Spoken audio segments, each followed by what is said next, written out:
Hey guys, GunFather here. Welcome back to my office for another episode of Firearms Friday. Well, today for Firearms Friday, we're going to be doing some long gun ballistics testing. We're right here on the range. We've got a number of different long gun platforms here, and we're going to be testing them all against this our leftover pumpkins from Halloween as our test medium.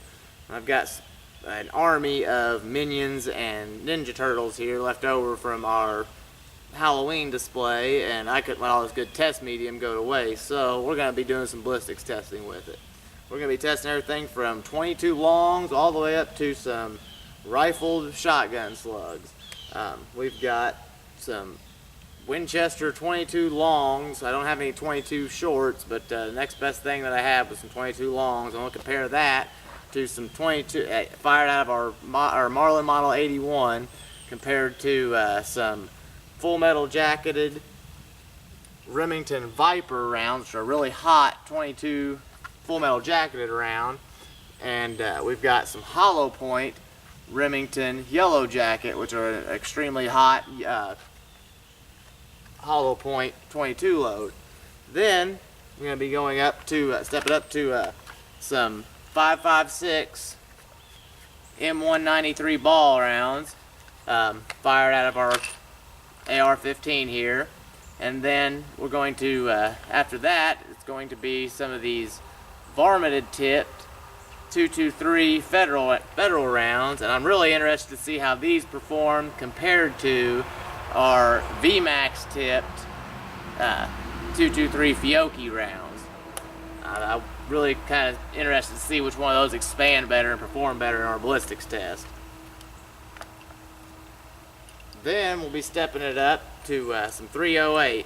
We've got some plain old XM80 ball rounds here, 7.62 by 51, full metal jacketed, and I don't have any of my my hunting loads that I like to use, which are usually I use the Federal Fusion, which are extremely well expanding 308 round or 30 caliber round. But what I do have is kind of the next best thing, some of these steel-cased, soft-tipped 308s.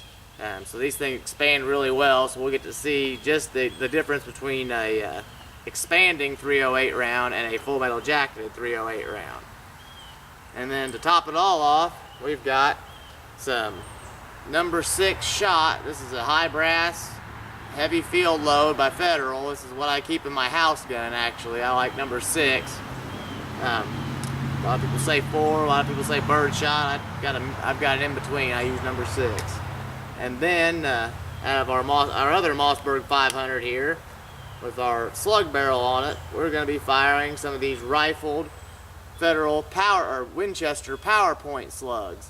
These things are a hot 1 ounce slug coming in at I think 1,600 feet per second, and they work really well on deer, so we're going to see how they work on our pumpkins. So guys, hope y'all enjoy this video. Let's do this. Alright, well, first up, we're shooting our 22 longs. These are a 29 grain soft point lead ammo, 770 feet per second. So these are coming in extremely slow. And also listen how quiet they are.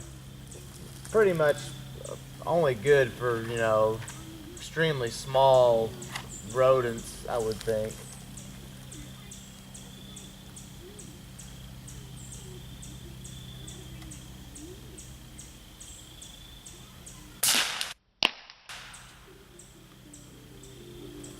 I don't think it went right through our little pumpkin there, though. Our minion didn't seem to like it. Alright, next we've got our Remington 22. Or our Remington Vipers, I think is what's up first.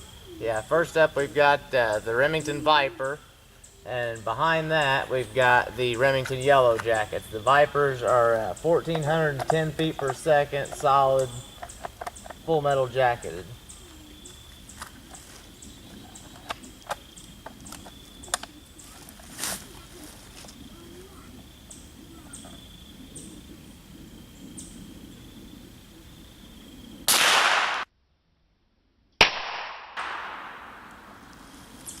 Alright. Next up, the Yellow Jackets by Remington. These are basically the same ammo, 1500 feet per second though, and they are a hollow point. So these should be a little bit more devastating.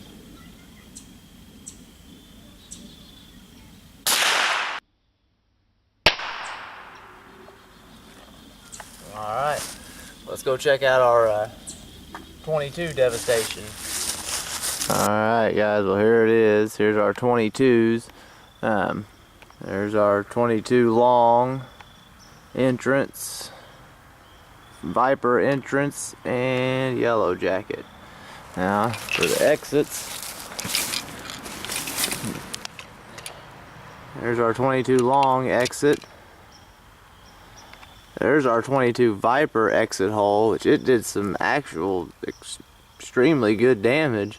And then our Yellow Jacket. The Yellow Jacket was the hollow point moving at 1500 feet per second, and the Viper was moving at the slower 1410 feet per second and was a solid tipped full metal jacket. So it may have came through there tumbling, I don't know, but that's kind of something to consider. So let's move on to our 223. Alright guys, here we go. 3 shots on our purple minion. I'm going to start out with some plain old M193 ball, 55 grain, 5.56. Then we're going to step it up to the 50 grain. This is the American Eagle 50 grain varmint tip. It's the stuff with the little gray tip, just a lead tip. Then everybody knows the Fiocchi VMAX tip rounds, which are the 223 VMAX tip bullet. So this is one I'm really interested to see. I really want to see the difference between these varmint tip 50 grain American Eagles and the Fiocchi VMAX. So here we go.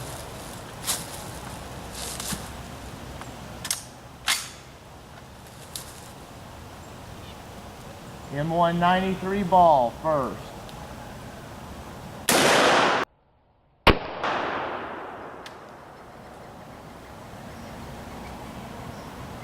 Alright, next up, Feather or American Eagle varmint tip.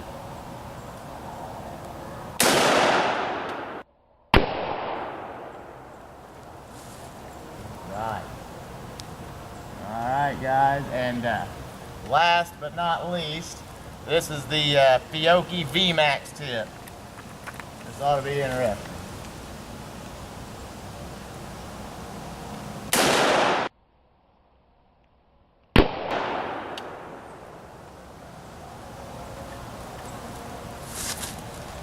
Alright guys, let's go check those out.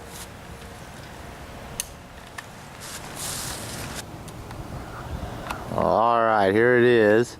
There is our full metal jacket, 55 grain, M193.